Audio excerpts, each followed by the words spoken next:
use emotional and social intelligence to reach those goals of a kinder and braver world? And when did it happen for you?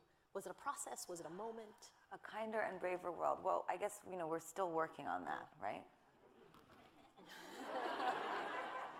That's a very nice way of putting it.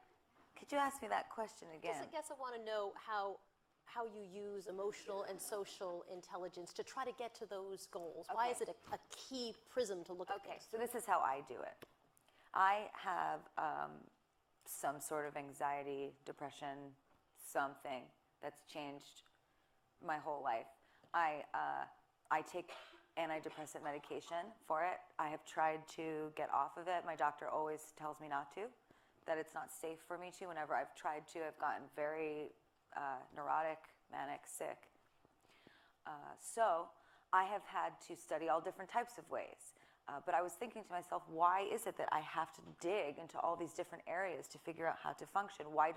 There's no way that I have at my fingertips as a, public figure. It's not possible that I have the resources that other kids have. So this is not fair.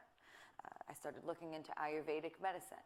I started looking into mindfulness and meditation.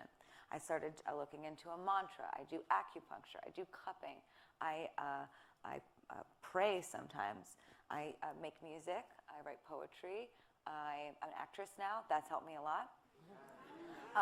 But so these are the things that I started to do, but what helped me the most, that I want to impress upon all of you, is that I realized that part of my identity is saying no to things I don't want to do. And you are all in school, and you all have a lot of teachers and a lot of people around you that tell you all day what you have to do, but it is your right to choose what you do and don't do. It is your right to choose what you believe in and what you don't believe in. It is your right to curate your life and your own perspective.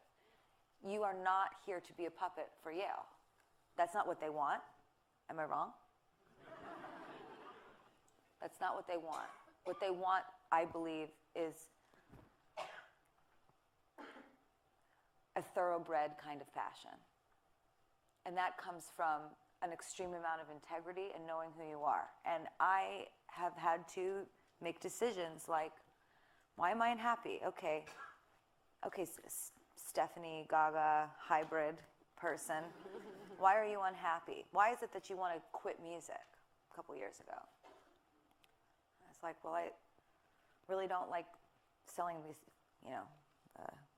fragrances, perfumes. I don't like wasting my time spending days just shaking people's hands and smiling and taking selfies. It feels shallow to my existence. I have a lot more to offer than my image. I don't like being used to make people money. I feel sad when I'm overworked and that I've just become a money-making machine and that my passion and my creativity take a back seat. That makes me unhappy. So what did I do? I started to say no. I'm not doing that. I don't want to do that. I'm not taking that picture. I'm not going to that event. I'm not standing by that because that's not what I stand for. And slowly but surely, I remembered who I am. And then you go home and you look in the mirror and you're like, yes, I can go to bed with you every night. Because that person, I know that person. That person has balls. That person has integrity. That person has an opinion. That person doesn't say yes.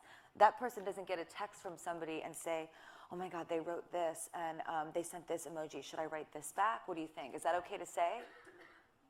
Are they going to like me if I say that? Should I say something different? This is the age that we live in. We're not actually communicating with each other. We are unconsciously communicating lies. I want to explode that today and break that with all of you as much as possible. And hello?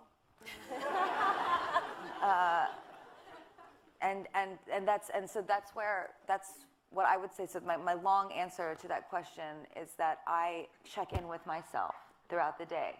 And I say, do I really want to do this? And if the answer is no, I don't do it. And you shouldn't either.